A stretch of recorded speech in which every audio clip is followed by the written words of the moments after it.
G'day, it's John, VK4BZ.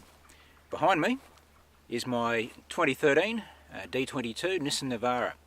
This really short video is to show you what I've done with installing my radio arrangement setup into the D22. Now look, you may not have a D22. If you do, this will give you some ideas. But even if you've got any other sort of four-wheel drive, I'll translate that into American for you, SUV. If you've got any other SUV, this might give you some ideas. It's where I got my ideas from to put my radios, etc.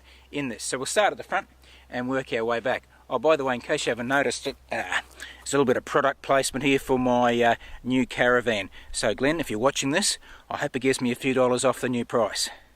No, I didn't think so, but you can't blame a bloke for having a go, can you? Rightio, here we go. This is the bull bar, and you can see there are two antennas on the bull bar. The first one is a 2 metre VHF quarter wave, and you can see I've just got it attached pretty well stock standard. If you've seen my other video on the quarter wave vertical that I use and when I'm parked up, this is the antenna that I pull off there. It's an OPEK antenna, then that's spelled O-P-E-K. It's not O-P-E-C, or else it would probably be a bit too expensive for me. But it's O-P-E-K. It's 5-band vertical, and again, the only way you continue to change, you have to hop out every time. So it's not a screwdriver antenna. You've got to hop out and change the clips and stuff on there. But that's the front end of it. That's how my antenna system works. Now coming around to the front, to the cab of the vehicle, we'll just hop in here and I'll show you a little bit how I've got things going. Okay, this is my Vhf Uhf radio, which is an ICOM 207. It works, I usually have it sitting on 2 meters, but I also have programmed channel 40 from the UHF CB in there, so I can put it on there and have a listen to what the truck drivers tell me about what's going on. So that works out well. I don't do much on UHF, so that's why it doesn't go on the UHF ham bands at all. One thing to tell you about, I've got the microphone down here for the 207, and if you're going to buy, if you're thinking of doing what I've done, the only problem is this microphone actually plugs into the main body of the radio, not the header unit.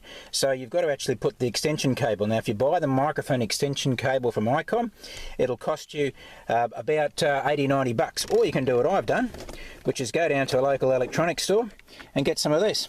The Cat 5 cable communication stuff, and a plug. That'll cost you about 10-15 bucks or whatever, and that will feed right through to the back, and you won't have to pay Mr. ICOM's prices, but it will work just as well. Rightio, the rig, my main HF rig is here. This is my Linko DX-SR8. And I've actually got it mounted, dash mounted, so it works out pretty well. How do I do that? Have a look at this photo. You can see what a dash looks like on a D22, and you can see this wonderful little gap. Totally useless thing, but what I do is I've actually made up a little bit of a balsa wood that goes in here, so I cut that and shaped it, then I painted it black, and it fits in there really perfectly. So the cradle for the header unit for the SR8 sits on that, and it's all bolted into it, and then I put a microphone holder on the front, and sweet, it all works there, sits there very comfortably. It's quite robust, so it doesn't carry on and shake around too much. For the headphone, for the speakers and stuff, I've taken a line out from there, and it plugs straight into this car stereo system.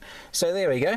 That's all really basic, very easy, and it works really well. Now, of course, all the wiring for this, for the header units and everything, comes off and all runs through the various conduit parts, and for me, I fitted them in around here and followed the console back. Right, now, where are all the main parts of the body of the radio? Well, I'm glad you asked that. They're actually in the back, behind the seat. So here I am folding in the back seat. So, if I can quickly show you what's in here. First of all, you can see it's all bolted here. This is the main body for the ICOM 207. It's all set up there, and it's bolted in, and a bit of a bodgy zip tie strap there, but it does the job. Now underneath it is the SR8's main body. It's all again bolted in there, nice and secure. And then to tune everything up, you've seen me use with my quarter wave vertical. I've talked about that with having a Linko antenna tuner. Well, there it is, the AL100 auto tuner, and I've got it very simply put in here simply by using some Velcro fixes, and it's really stable. It stays there. It's really good. Now all my power and everything comes through these Anderson plugs, and that again is all wired back through the vehicle and to the second battery, because this is a dual battery system in the Nissan Navara. So that's it. It is very, very easy, very well set up, and when I close the back of the car, or the back seat, there she is. It's all secure and all completely out of the way. Well, there we have it. That's how I've got my my truck set up. And look, I really hope it gives you some good ideas about what you can do with yours, and I hope it's useful for you. Now, so if you like the video, well, how about you like the video for me? That'd be fantastic, and look forward to seeing you again. Thanks for watching.